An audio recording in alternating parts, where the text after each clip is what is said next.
तो स्वागत है आपका हमारी इस आज की कक्षा 12 की प्यारी सी क्लास में, जिसका नाम है विलयन। तो दोस्तों, आज शुरू करते हैं आज का नया सा टॉपिक, जिसका नाम है विलयन। विलयन में आज हम बहुत सारी चीज़ें पढ़ेंगे दोस्तों, ध्यान से सुनिएगा। मैं ये विश्वास दिलाता हूँ आप सभी को मेरा वीडियो अवश्य ही पसंद आएगा। तो चलिए दोस्तों, शुरू करते हैं आज का नया सा प्यारा सा वीडियो। आइए स्टार्ट करते हैं आज की प्यारी सी क्लास को। ध्यान से सुनिएगा, मेरे अल्फाजों को ध्यान से सुनिएगा, और जो भी दिक्कत हो हमें कमेंट में बताइएगा। हम उसका पुष्टिकरण करेंगे, हम उसका निवारण करेंगे, जिससे आप लोगों को भी अच्छा लगेगा। तो आपका हमारे इस आज की प्यारी सी वीडियो में स्वागत है। तो दोस्तों, कक्षा 12 की इस क्लास में हम विलयन चैप्टर का पहला लेक्चर आपके सामने हम लेकर आ रहे हैं। और इस पहले लेक्चर में ही हम आपको इतनी सारी जानकारियाँ दे देंगे कि आपने पहली बार जैसे लग रहा होगा कि आप पढ़ रहे हैं। ठीक है, चलिए शुरू करते हैं। तो यहाँ पर हम देखते हैं दोस्तों कि एक हमारे सामने शब्द आता है, उसका क्या नाम है? उसका नाम है विलयन। तो दोस्तों, विलयन में क्या होता है कि जैसे ये हमारे सामने क्या है, विलयन है। तो विलयन का मतलब होता है कि दो या दो से अधिक पदार्थ हो। जब दो या दो से अधिक पदार्थ आपस में समांगी मिश्रण बनाते हैं। क्या बनाते हैं दोस्तों? समांगी मिश्रण बनाते हैं। तो उस विलयन को ही हम उसी मिश्रण को हम क्या कहते हैं? विलयन। अच्छा, क्या आपने यहाँ पर एक चीज़ नोटिस किया क्या, कि विलयन क्या है? एक मिश्रण है। मिश्रण ही कैसा है? समांगी है। तो इसलिए इसे क्या कहा गया? जितने समांगी मिश्रण होते हैं क्या कहलाते हैं? विलयन कहलाते हैं। हाँ या ना? तो देखिए यहाँ पर, अच्छा, क्वेश्चन आप सभी के सामने आ रहा होगा कि समांगी मिश्रण क्या है। समांगी मिश्रण की अगर हम बात करें, समांगी मिश्रण क्या होता है कि ऐसा मिश्रण जिसमें पूरे, या फिर हम कहते हैं संपूर्ण में, जिसमें संपूर्ण मिश्रण में एक समान संगठन होता है। अब कहोगे ये कैसे? आइए समझाते हैं। तो पहले परिभाषा लिख दें। लिखें, ऐसा मिश्रण जिसमें संपूर्ण में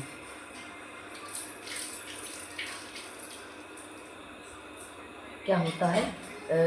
मिश्रण कैसा होता है? एक समान संगठन होता है, उसे हम क्या कहते हैं? समांगी मिश्रण कहते हैं। दोस्तों ध्यान से सुनिएगा, ये जो विलयन है, इस विलयन में दो या दो से अधिक पदार्थों का समांगी मिश्रण क्या कहलाता है? विलयन कहलाता है। और ये जो समांगी मिश्रण है, ये क्या है कि एक कोई हमने पात्र लिया। देखिए दोस्तों, जैसे यहाँ पर हमने क्या लिया? एक पात्र लिया, उसमें हमने क्या किया? ये कितने लीटर का पात्र है? ये भैया हमने मान लिया कि ये 1 लीटर का क्या है, या फिर हम कहते हैं ये 100 ml का पात्र है। कितना है? 100 ml। और इसमें 100 ml जल भरा हुआ है, H2O। ठीक है। अच्छा, हमने क्या किया? इसमें कितने ग्राम चीनी डाल दी? हमने कह दिया 10 ग्राम चीनी डाल दी। 10 ग्राम क्या कर दिया? चीनी डाल दी। ठीक है। तो यहाँ पर इस 100 ग्राम में कितने ग्राम चीनी है? 10 ग्राम। इस 100 ग्राम में कितने ग्राम चीनी है? 10 ग्राम चीनी है। तो हम देखते हैं कि अगर हमने इसका 10 ml इधर निकाल लिया, इसका 10 ml इधर निकाल लिया, इसका 10 ml इधर, इतने 2-4 बॉक्स हमने निकाल लिए। ये सब कितने कितने ml के हैं? 10 ml। ये भी 10 ml, ये भी 10 ml। तो इसमें अब चीनी कितनी कितनी हो जाएगी? जब 100 थी तो चीनी 10 थी। अब जब 10 है तो चीनी 1 ग्राम होगी। कितनी होगी? 1 ग्राम। तो हमने कह दिया ये क्या हो, लेकिन हाँ कि कितने 1 ग्राम, देखिए ऐसे 1 ग्राम होगा। ये जो एक ये बॉक्स, ठीक है, 4 बॉक्स हो गए हमारे पास। अब हमने क्या कर दिया, सब में 10-10 ml भर लिया, ठीक है, 10 ml भर लिया। जब 10 ग्राम चीनी थी तो 100 ml पानी लिया था। अब जब चीनी 1 ग्राम हो गई तो 10 ml लेंगे, क्योंकि इसका 10 गुना ही लिया है। तो अब इसमें चीनी कितनी होगी, 1 ग्राम चीनी। इसमें भी कितनी होगी, 1 ग्राम। इसमें कितनी, 1 ग्राम। इसमें भी 1 ग्राम, ठीक है। क्या आपको समझ में आ रहा है हम जो बताना चाह रहे हैं, कि अगर हम समान मात्रा ले रहे हैं तो इसमें हर जगह जो विलेय है वो क्या है, समान मात्रा में है। और जो विलयन है, विलयन में जो विलायक है वो भी समान मात्रा में है। मतलब चाहे यहाँ से हम 1 चम्मच निकाल के पिए और चाहे यहाँ से हम निकाल के पिए, इसका स्वाद समान रहेगा। इसमें हर एक जगह पर चीनी की मात्रा क्या होगी, बराबर होगी। सॉरी।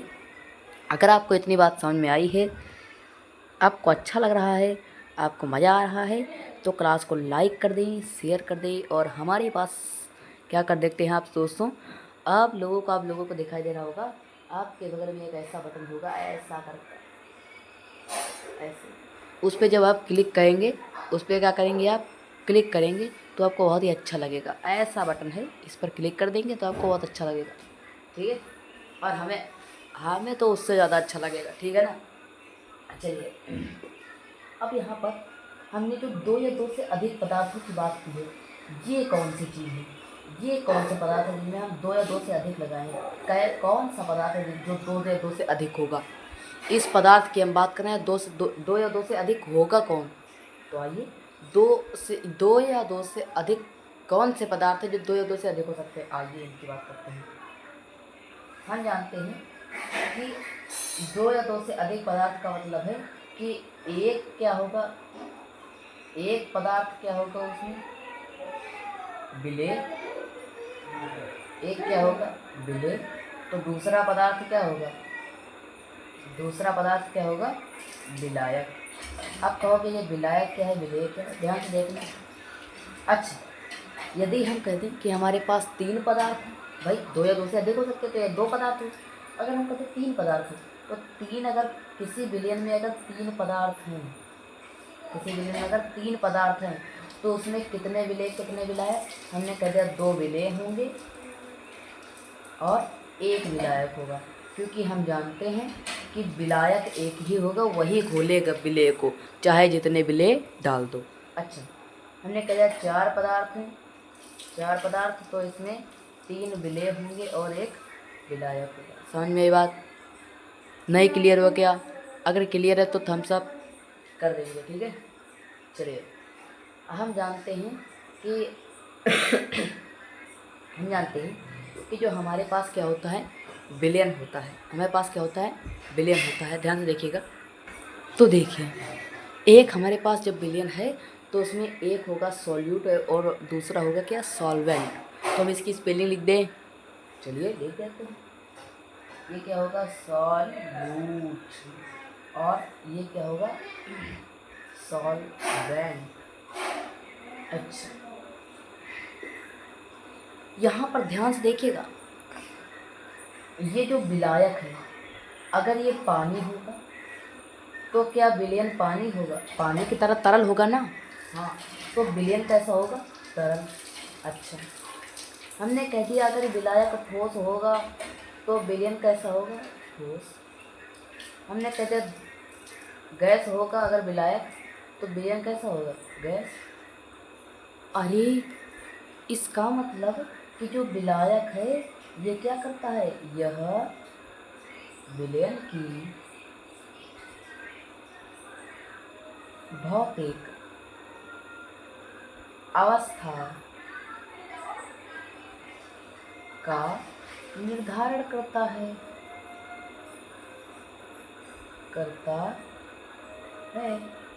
मतलब हमें समझ में आ रहा है कि जो हमारे पास विलयन होता है उसमें जो विलायक होता है वो ही बताता है कि विलयन कैसा है। कैसा है मतलब इन द सेंस पानी, अगर विलायक पानी है तो तरल होगा, मतलब द्रव है तो तरल के रूप में पाया जाएगा विलयन, और ठोस है तो ठोस के रूप में पाया जाएगा। गैस अगर विलायक है तो गैस के रूप में पाया जाएगा विलयन। ये बात तो समझ में आ गई। तो आगे बढ़ते हैं और यहाँ पर हम जानते हैं कि विलेय क्या है। विलेय में कुछ विशेष है नहीं। विलेय क्या है? जो विलायक में घुल जाता है वही विलेय कहलाता है। इसमें कोई बहुत रॉकेट साइंस नहीं। चला आगे बढ़ते हैं। यहाँ पर देखिएगा, अगर हम यहाँ पर एक केस लेते हैं, केस 1 की बात करते हैं। केस 1 में हम क्या समझ रहे हैं कि जब विलायक क्या है कि यदि विलेय तथा विलायक की भौतिक अवस्था, यदि विलेय तथा विलायक की भौतिक अवस्था अलग अलग हो तो विलयन कैसा बनेगा, ये हम चेक कर रहे हैं। तब विलयन वही होगा। देखिए, चलो लिख लेते एक बार। यदि विलेय व विलायक की भौतिक अवस्था क्या हो, अलग अलग हो, अलग अलग हो, तो विलयन कैसा होगा? विलयन कैसा होगा? विलयन हमारे पास विलायक की अवस्था का होगा। विलायक की अवस्था का होगा। इसका मतलब क्या है, ध्यान से देखिएगा। उदाहरण के तौर पर हमने कह दिया यहाँ पर विलायक, हमें बताना है कि विलायक कैसा होगा। तो चलिए बताएं आप हमें कि हम यहाँ पर हम क्या कर रहे हैं, विलायक हम क्या कर रहे हैं, यहाँ पर ले रहे हैं। ध्यान से देखिएगा। चलिए दोस्तों, आप देखते हैं यहाँ पर हम क्वेश्चन लिख रहे थे। क्या लिख रहा हमने क्या लिखा यहाँ पर कि अगर विलायक द्रव है और विलेय ठोस है तो जो विलायक होगा जिस अवस्था में, वही अवस्था विलयन की होगी। समझ में बात? नहीं समझ में? अरे हम बताते नहीं। जो अवस्था विलायक की होगी वही अवस्था विलयन की होगी। तो ये विलयन कैसा होगा? द्रव। अच्छा, हमने कहा गैस की जो अवस्था विलायक है ना, तो विलायक की अवस्था क्या है? गैस। और विलेय कैसा है? ठोस। तो गैस अगर है विलायक तो हमारे पास विलयन भी कैसा होगा? गैस। क्योंकि हमें पता है कि विलयन की क्या करता है? भौतिक अवस्था का निर्धारण करता है। क्या इतनी बात क्लियर है? हाँ या ना? अच्छा, ठोस हमने ले लिया, द्रव ले लिया, और हमने यहाँ पर और क्या क्या मिला दिया विलेय के रूप में? गैस। विलायक हमने ठोस लिया जिसमें हमने विलेय के रूप में द्रव और गैस दोनों को मिलाया। तो हमारे पास क्या बनेगा? ठोस अवस्था में ही विलयन बनेगा। क्यों बनेगा? क्योंकि जो अवस्था विलायक की होगी वही विलयन की होगी। हाँ या ना? इतनी बात क्लियर है तो थम्स अप। क्लियर है? चलिए, अगर इतनी बात समझ में आ गई है आपको, तो अब तुम्हारे सामने, अब हम सभी के सामने एक प्रश्न रख रहे हैं और उस प्रश्न का उत्तर देने में आपको क्या करना है? बड़े ही सरलता से आपको उत्तर देने का प्रयास करना है। क्योंकि वो जो प्रश्न हम लिखने जा रहे हैं वो प्रश्न कैसा है? वो बड़ा ही गंभीर वाला प्रश्न है, गंभीरता वाला प्रश्न है। अगर वो क्वेश्चन आपके एग्ज़ाम में आ गया, बोर्ड एग्ज़ाम में, तो आप कैसे करेंगे? आपको बहुत ही अच्छे से उसका उत्तर हम बताएंगे कैसे देना है। अरे भैया, अपन है तो कोई गम नहीं है। बात क्लियर है? ठीक है। प्रश्न के तौर पर अगर हम बात करें, हमने कहा विलयन कैसा होगा, और हमने क्या कहा? विलायक कैसा है? द्रव। ठीक है। और विलेय कैसा है? द्रव।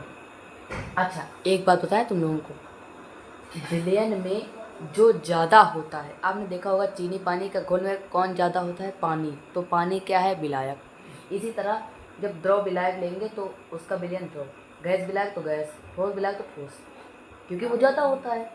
हमेशा विलायक ठोस हो चाहे गैस हो चाहे द्रव हो, सभी विलयन में विलायक ज़्यादा होता है। तो यहाँ पर जो विलायक ज़्यादा होता है, और हमने कह दिया यहाँ पर भी विलायक 10 ग्राम ही लिया हमने, और यहाँ पर भी हमने विलेय 10 ग्राम ले लिया।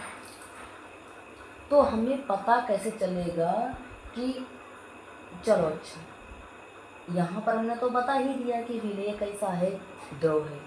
विलेय कैसा है, द्रव है, वो भी 10 ग्राम, विलायक भी 10 ग्राम है। लेकिन अगर इस ये जगह पर विलायक ना लिखा हो और आपसे पूछा जाए कि ए और बी में ए द्रव है 10 ग्राम, बी द्रव है 10 ग्राम, और इनको आपस में मिक्स किया गया है और एक विलयन बनाया गया है, इस विलयन में विलायक ए होगा या बी होगा, विलायक कैसा होगा, ए होगा या बी होगा। तो हमें पता है कि जब विलायक कैसा होगा, ज़्यादा होगा, जो ज़्यादा होगा वही हमारे पास विलायक होगा। लेकिन हमें समझ में आ रहा है कि जो ये विलयन है इसमें दोनों ही 10-10 ग्राम है, दोनों ही की संख्या बराबर है। तो हम क्या करेंगे, इस अवस्था में, इस कंडीशन में हमें क्या करना होगा, जिसके मोल ज़्यादा, जिसके मोल ज़्यादा वह विलायक होगा, वह विलायक होगा, हाँ या ना, होगा। क्लियर है? बोलो भाई, इतनी बात अगर आपको चमक गई है तो आप क्या करें, जहाँ पर अंधेरा हो वहाँ पर जाएं और लाइट को चमका दें, ठीक है। हमसे अगर पूछा जाए ए और बी क्या होगा तो आपको बताना चाहिए। कैसे बताएंगे, जिसके मोल ज़्यादा होंगे वही क्या होगा, हमारे पास विलायक होगा। तो चलिए हम बताते हैं आपको कि कैसे हम ज्ञात करेंगे, कैसे क्या होगा। तो इसमें हम क्या करते हैं, यहाँ पर केस क्या था कि भौतिक अवस्था अलग अलग है, लेकिन यहाँ पर तो दोनों ही द्रव हैं, तो विलायक कहेंगे किसको। इसलिए यहाँ पर केस नंबर 2 क्या आया, केस नंबर 2 क्या आया कि जब विलेय व विलायक की भौतिक अवस्था क्या हो, समान हो, समान हो, तब क्या करेंगे, तो जिसके मोल ज़्यादा वही विलायक हो। हम यही बात यहाँ पर लिख रहे हैं, आप लोग चेक कर लेना, ठीक है। चलिए हम आपको दिखाते हैं क्यों। चलिए जैसे हमने कह दिया ए, ठीक है, ये क्या है, ये लिक्विड है। बी, ये भी क्या है, लिक्विड है। इसके कितने मोल है, हमने कह दिया 5 मोल। इसके कितने मोल, हमने कह दिया 7 मोल। तो तुमसे पूछा जाए कि इन दोनों में विलायक कौन होगा, तो आप बताएंगे ये विलायक, ये विलेय। क्यों, क्योंकि ये ज़्यादा मात्रा में, तो ये क्या होगा, विलायक, और ये क्या होगा, विलेय। हमने कहा ठीक है। तो हमें समझ में आ रहा है कि आप लोगों को इतनी बात क्लियर हो गई होगी। अब हम आपको एक चार्ट दिखाने जा रहे हैं। चार्ट ही बड़ा प्यारा है, उसको आप लोग चाहें तो याद कर सकते हैं। NCERT का चार्ट है, डायरेक्ट आप चाहें तो याद कर सकते हैं, कोई दिक्कत नहीं होनी चाहिए आप सभी को। आशा करता हूँ यहाँ तक की बात तो आपको समझ में आई होगी। अगर आपको कोई इसमें दिक्कत है कोई, तो आप बता सकते हैं। हमने इतना ही आज पढ़ाया है, ज़्यादा कोई हमने यहाँ पर नहीं बताया है। आप चाहें तो आप अपना अध्याय इसी तरह रिवाइज कर सकते हैं। जो भी करना हो, स्क्रीनशॉट लेना हो, जो कुछ भी करना हो, आप चाहें तो कर सकते हैं। पूरा एकदम क्लियरिटी से लिखा गया है, एक एक बात हमने यहाँ पर एक्सप्लेन की है आपको। अगर आपको समझ में आया है तो भी थम्स अप करिएगा, नहीं आया तो भी थम्स अप करिएगा। और जब थम्स अप करेंगे तो हमें पता चल जाएगा कि आपको आया है कि नहीं। कम थम्स अप आएंगे तो हमें पता चलेगा कि आपको कम आया है समझ में, ठीक है। तो हम और अच्छे से क्लियरिटी से के साथ समझाने का प्रयास करेंगे। चलिए हम वो चार्ट दिखा देते हैं और हमें लेक्चर को एंड करने का स्टार्ट करते हैं, ठीक है। चलिए फिर आइए चार्ट के तरफ चलते हैं। Move on chart. चलिए दोस्तों, ये हमारा है क्या चार्ट आपके सामने, और आपको सभी को दिखाई पड़ रहा होगा अच्छे से। समझ में बात आपको समझ में आ रहा है ना? क्या दिखाई दे रहा है यहाँ पर आपको? एक चार्ट दिखाई दे रहा है। बहुत ही अच्छी प्रकार से हमने चार्ट बनाया है और आपके सामने हमने पेश कर दिया है। तो कृपया इसे ध्यान से देखिए और समझने का प्रयास कीजिए जो हम समझाने जा रहे हैं। ये हम पढ़ रहे हैं विलयन के प्रकार। विलयन विलायक की भौतिक अवस्था के आधार पर द्विअंगी विलयन। द्विअंगी मतलब जिसमें दो अंग हों। दो अंग इन द सेंस कि एक हो विलेय और एक ही विलायक हो। 3-4 विलायक और 3-4 विलेय ना हो। समझ में बात? चलिए, विलयन का प्रकार अगर हम कहते हैं गैसीय विलयन है तो विलेय गैस है, द्रव है, ठोस है। और विलायक गैसीय है। भाई गैसीय विलयन कब होगा? जब विलायक की अवस्था गैस होगी। हमने अभी यही बात बताई थी कि जो विलायक होगा उसी प्रकार का क्या होगा? विलयन होगा। अगर गैस विलायक है तो गैसीय विलयन, द्रव विलायक है द्रव विलयन, ठोस विलायक ठोस विलयन। हमने कहते हैं एक बार गैस को गैस के साथ मिश्रित किया, ये देखो आप, एक बार हमने क्या किया, द्रव को गैस के साथ मिश्रित किया तो दो क्लोरोफॉर्म और N2 का मिश्रण। ठोस को गैस के साथ मिश्रित किया तो कपूर और नाइट्रोजन का मिश्रण। इसी प्रकार द्रव और गैस का मिश्रण H2O + O2। द्रव और द्रव का मिश्रण तो आपको पता ही है, चाहे जो मिला दो। बड़े भैया ये एग्जाम्पल तो बड़ा अच्छा लगता है। अरे भैया एकदम जैसे कहते अरे भैया जैसे एल्कोहल और पानी का मिश्रण है। ले भाई पौआ बनाते हैं और निपटाते हैं ना। अरे ठीक है। ठोस विलयन है तो द्रव और H2O में घुला C6H12O6, ये हमारे पास क्या जाता है आप सभी के सामने ही। हमारे पास हो जाता है द्रव एंड ठोस का विलयन, जो हमारा बनेगा क्या? द्रव विलयन, क्योंकि इसकी विलायक की भौतिक अवस्था कैसी है? द्रव है। ठोस की भौतिक अवस्था कैसी होगी? ठोस विलायक की, जिसे जो गैस मिलाने पर क्या बनेगा? अरे भैया गैस को ठोस में मिलाएंगे तो H2 का PD में मिला पैलेडियम भैया। द्रव को ठोस में मिलाएंगे तो पारे के नाइट्रोजन के साथ विलयन। ठोस के साथ मिलाएंगे तांबे का सोने के साथ विलयन। आशा करता हूँ आपको समझ में आया होगा। तब तक के लिए नमस्कार, बाय बाय, टाटा। मिलते हैं आपसे फिर नेक्स्ट क्लास में, और उसमें हम पढ़ेंगे संतृप्त और असंतृप्त विलयन। उसके बाद हम पढ़ेंगे सांद्रताएं। तो तब तक के लिए बाय बाय, सी यू, नमस्कार, आदाब, और चलते हैं। आप भी रेस्ट करिए, हम भी रेस्ट करते हैं। तब तक के लिए बाय बाय, गुड बाय।